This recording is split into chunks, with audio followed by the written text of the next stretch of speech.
सत्ता और सिंहासन क्या बला है जो मनुष्य को मनुष्य ही नहीं रहने देता है।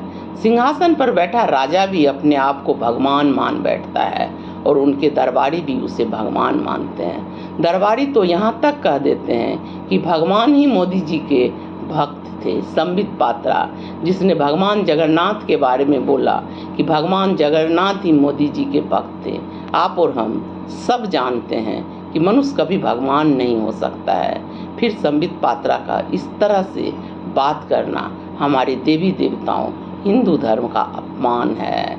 बीजेपी में संबित पात्रा ही नहीं, कई नेता हैं जो मोदी जी को भगवान मानते हैं, भगवान का अवतार मानते हैं। उनके अनुसार राम को लाने वाले भी मोदी जी ही हैं। यहाँ तक कि मोदी जी खुद भी न्यूज़ 18 में जब इंटरव्यू दिए थे तो उनका कहना था कि उनके अंदर कुछ न कुछ अंश ईश्वर का है, इसलिए वो ईश्वर के अवतार हैं। अमित शाह कोणार्क मंदिर मोदी जी के कारण फेमस हुआ। राजा यह भूल जाता है कि सिंहासन पर जो बैठता है वह अस्थायी नहीं होता है। इस देश में सिंहासन पर बैठने वाले बदलते रहते हैं। राजा का काम है जनता का सेवा करना, जनता की समस्याओं पर ध्यान देना।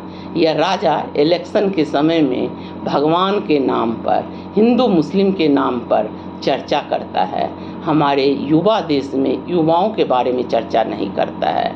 यह राजा दुनिया के सबसे युवा देश में युवा बेहाल है, बेरोजगारी है, उस पर चर्चा नहीं करता है। हमें और आपको राजा से सवाल पूछना ही पड़ेगा। वैसे किंग जॉन भी, उत्तर कोरिया के किंग जॉन भी कहता है कि उसमें भगवान का अंश है। वो भी अपने राजा के तरह 18 घंटा काम करता है।